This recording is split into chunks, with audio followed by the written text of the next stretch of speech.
Rejmana i mund të ndryshojë sërish skuadrën në futbollin turk. Sulmuesi shqiptar është në bisedime me Bursasporin, klub që në sezonin e ri do të kalojë në ligën e parë turke dhe që ka vendosur objektiva të rëndësishëm pas rikthimit në këtë kategori. Sipas raportimeve të publikuara në Turqi, negociatat mes palëve kanë avancuar dhe një marrëveshje mund të arrihet nëse palët gjejnë dakordsim për detajet të fundit.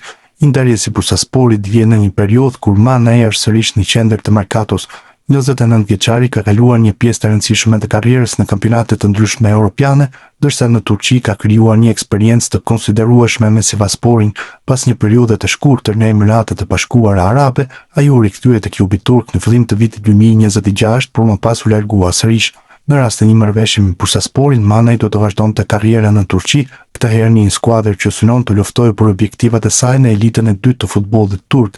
Ndërkohë emri i tij është përmendur dhe në analizat e ish trajnerit të Sivassporit, Mehmet Altoparmak, i cili ka vlerësuar rëndësinë e sulmuesit për skuadrën dhe kampionatin. Bursaspori ka nisur bisedimet me Erei Manajin për të afruar sulmuesin shqiptar në skuadër. Sipas raportimeve nga Turqia, negociatat me Manajin kanë avancuar ndjeshëm. Palët janë pranë një marrëveshje dhe tashmë diskutimet lidhen me detajet përfundimtare të transferimit. Nëse këto çështje zgjidhen, sulmuesi shqiptar pritet të bëhet pjesë e projektit të Bursasporit. Klubi kërkon të forcojë repartin ofensiv dhe eksperjenca e Manajit në futbollin turk është një nga faktorët që i ka bërë atë një objektiv të merkatos. Sulmuesi i njeh kampionatin dhe ka kaluar aty periudha me Sivassporin, ku ka luajtur një numër të konsiderueshëm ndeshjesh.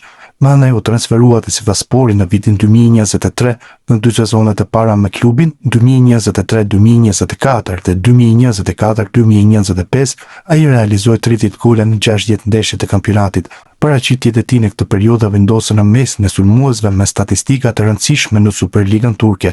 Në verën e vitit 2025, Manaj u largua nga Sivasspori të u transferua te Sharjah në Emiratet e Bashkuara Arabe. Eksperjenca në këtë klub zgjati vetëm disa muaj, pasi më 3 shkurt 2026 ai u rikthye në Sivasspor. Në atë moment, sulmuesi firmosi një kontratë 3 vjeçare gjysmë me klubin turk. Megjithatë, pas rikthimit të dytë në Sivasspor, situata ndryshoi dhe palët u ndanë. Kjo bëri që Manaj të ishte sërish i disponueshëm për një lëvizje të re në merkato. Në këtë situatë, Bursaspori u shfaq si një nga klubet e interesuara për shërbimet e tij. Për Bursasporin, transferimi i Manaj do të përfaqësonte një investim në një lojtar me eksperiencë në nivele të ndryshme të futbollit evropian. Në të njëjtën periudhë kur ardhmja e Manajit po diskutohet në merkato, ish trajneri i Sivassporit Mehmet Altoparmak ka folur për situatën e skuadrës dhe për lojtarët që mund të kenë rol të rëndësishëm gjatë sezonit. Altoparmak analizoi ndeshjen e javës së parë të Trendyol 1 lig me Sivassporit te Esenler Erokspor. Ai vlerësoi se Sivasspori kishte një avantazh për shkak të vazhdimësisë së grupit, pasi një pjesë e lojtarëve që nisën ndeshjen njihen prej sezonit të kaluar. Sipas tij, fakti që disa prej futbollistëve kishin luajtur së bashku edhe më herë të ndikojnë në mënyrën se si skuadra u paraqit në fushë. Në analizën e tij Altoparmaku ndalte te Manaj, ish trajneri deklaroi se sulmuesi duhet të arrijë sa më shpejt gjendjen optimale dhe se një Manaj në formën e tij më të mirë mund të ketë ndikim të rëndësishëm në këtë kampionat.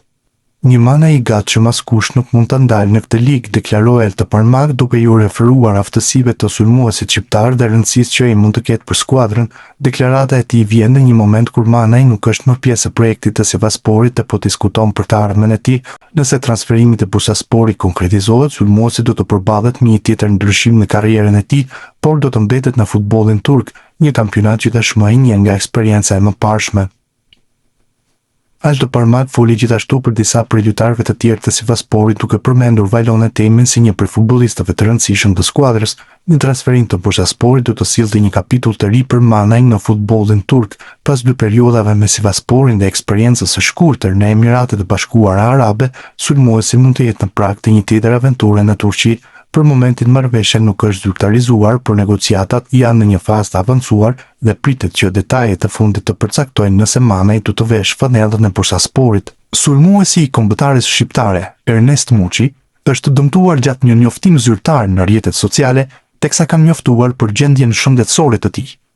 Trabzonspor zbulon se 25 vjeçari është diagnostikuar me gjakderdhje dhe ëndje në pjesën e sipërme të grupit të përparëm të muskujve të kofshës. Vlerësimet fillestare tregojnë se Muçi pritet të mungojë të paktën 2 javë. Pas një ekzaminimi dhe skanimi me rezonancë magnetike, pasi lojtari ynë Ernest Muçi përjetoi dhimbje në pjesën e përparme të kofshës së majt gjatë stërvitjes, u zbulua një hemoragji dhe edem, për shkak të tendosjes në pjesën e sipërme të grupit të muskujve të përparëm të kofshës. Ekipi ynë mjekësor ka filluar trajtimin për lojtarin tonë, thuhet në njoftimin e Trabzonsporit. Gjatë kësaj kohe, ai do t'i nënshtrohet një programi individual trajtimi. Kristian Aslani po kalon ndoshta vitet më të vështira të karrierës së tij, që po mundohet t'i gjejë një sistemin pas eksperiencave as pak bindse te Torino dhe Beşiktaş në sezonin e kaluar. Situata është e tillë sa në mediat italiane raportohet se tashmë Aslani pranon edhe huazimin për një tjetër edicion, gjë që një vit më parë nuk e kishte as pak në konsiderat. Problemi i futbollistit është se nuk janë të shumta skuadrat që janë gati të vendosin bast për të, e aq më pak të blejnë lojtarin që vlerësohet rreth 10 milion euro nga Interi. Sipas mediave italiane, aktualisht klubi interesuar për të është vetëm Monza, pasi skuadra e sapo kthyer në Serie A synon të rindërtojë ekipin. Por nëse Aslani shkon atje, do të luftoj për mbijetesë dhe jo për objektiva prestigjioze, siç pretendonte deri pak kohë më parë futbollisti i kuqezinëve që kishte refuzuar disa oferta nga klube të mesit të tabelës në Itali. Një ndryshim këndvështrimi që tashmë mund të jetë i detyruar ta bëjë për të ringjallur karrierën që ka marrë një kthesë as pak të këndshme. Sulmuesi i kombëtares shqiptare, Myrto Uzuni, vazhdon të shënojë gola mbreslënës me fanellën e Austin në këtë periudhë të sezonit, duke treguar se po kalon një formë të jashtëzakonshme. Beratasi tundi përsëri rjetën në Leagues Cup, duke ndihmuar ekipin të siguronte çerek finalet e turneut që organizohet me skuadrave më të mira të MLS dhe kampionati meksikan. Ai është shpallur sërish lojtari i ndeshjes, dhe për këtë ka folur edhe trajneri i Uzunit. E dua Myrton, më pëlqen mënyra se si luan dhe më pëlqen intensiteti i tij. Ai mund të jetë i zjarrt ndonjëherë dhe i mban zemrën në mëngë. Është një lojë pasionante. Për të luajtur në një nivel të lartë, duhet jesh i vendosur. Kam shumë respekt për këtë, sepse për mua nuk ka asgjë më të rëndësishme, tha trajneri i përkohshëm David Arnaut.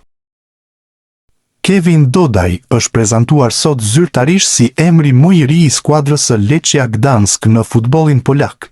Sulmuesi i cili shpërtheu në radhët e vllaznisë ka qenë nën kontratë me CSKA të Sofjes në vitin e kaluar, por tashmë do të nisë këtë aventurë të re me klubin polak, i cili në edicionin e fundit ra nga kategoria, por kërkon rikthimi në elitë. Ka qenë vetë klubi ai i cili ka prezantuar Dodajn me një video në rrjetet sociale, duke treguar edhe detaje të marrëveshjes mes palëve. Anësori i majt, Kevin Dodaj, i është bashkuar Lechia Gdansk. Futbollisti 20 vjeçar i bashkohet klubit me një huazim 1 vjeçar nga CSKA Sofje. Kontrata përfshin një opsion për të blerë lojtarin, shkruhej në njoftimin e klubit, ku Dodaj do të mbajë fanellën me numrin 7. Myrto Uzuni vazhdon të shënojë gola mbreslënës me fanellën e Austin në këtë periudhë të sezonit, duke treguar se po kalon një formë të jashtëzakonshme. Sulmuesi i kombëtares shqiptare ka tundur përsëri rjetën në Leagues Cup, duke ndihmuar ekipin të siguronte çerek finalet e turneut, që organizohet me skuadrave më të mira të MLS dhe kampionati meksikan. Ekipi i Austin mbron luajti përballë Klub Amerika në një ndeshje ku e pa veten në disavantazh në fillimin e pjesës së dytë.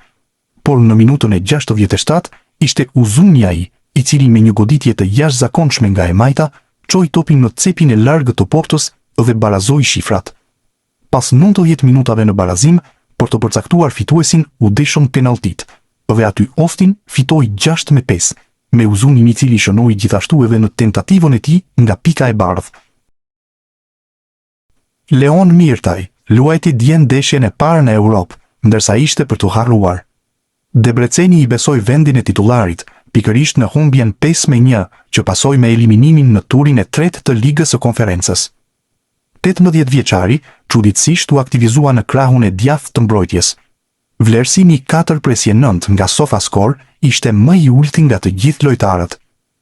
Myrtaj u ndëshkua me karton të verdh në minutën e 57, ndërsa nuk u zëvendësua. Kujtojmë se futbollisti shqiptar vendosi këtë vit të ndryshonte kombësi, duke lënë Shqipërinë për Hungarinë. Më pas erdhi edhe kalimi i tij nga Akademia e Tottenham te Debrecen. Mbrëmja e djeshme në Danimark ishte plotësisht për t'u harruar. Armand Rada ka qenë shumë i pafat, pasi vetëm pak ditë para debutimit të shumë pritur të tij në Serie B, është dëmtuar dhe nuk pritet të jetë në javën e parë të sezonit të ri. Mes fushori i cili në të kaluarën ka qenë pjesë e përfaqësueseve të moshave të Shqipërisë, ka siguruar ngjitjen në serin B me skuadrën e Vicenzës dhe pritet të jetë një element i rëndësishëm për këtë sezon. Por klubi bëri të ditur sot se radha ka pësuar një dëmtim në pulp gjatë stërvitjeve të kësaj jave. Kësaj, lojtari është lënë pushim dhe ka filluar fazën e rikuperimit, por ai pritet të humbas ndeshjen e parë të sezonit në serin B, atë që luhet më datë 21 korrik përballë Catanzaros. Pajisja me pasaportën shqiptare dhe talenteve të reja që duan të veshin në fanellën kuqezi duket se po has në vështirësitë ka krijuar së fundmi një përplasje në distancë mes Federatës Shqiptare të Futbollit dhe institucionit të Presidencës. Kjo shihet qartësisht në një postim në rrjetet sociale i Tefik Osmanit, i cili në rolin e përgjegjësit të skautizmit të FSHF i është drejtuar publikisht presidentit Bajram Begaj duke e pyetur se pse procedurat bëhen të përshpejtuara për lojtarët të Kosovës, si në rastin e Albion Rahmanit, por jo për talentet shqiptare. Postimi i Tefik Osmanit. Zoti presidenti i Republikës, po ju drejtohem publikisht jo për një favor, por për një përgjigje që lidhet drejt për drejt me të ardhmen e futbollit shqiptar. FSHF-ja ka dorëzuar dokumentacionin për rreth 10 djemë dhe vajza me potencial të madh, të cilët mund të përfaqësojnë Shqipërinë në ekipet kombëtare të moshave. Përgjigjja që marrim është se ka ndryshuar ligji dhe duhet të presim VKM-n. Dua të jam shumë i qartë. Ne si FSHF jemi plotësisht pro që lojtarët me origjinë nga Kosova të pajisen me pasaportë shqiptare. Madje kemi punuar dhe kemi bërë marrëveshje me Italinë pikërisht që lojtarët shqiptar të mos konsiderohen ekstrakomunitar.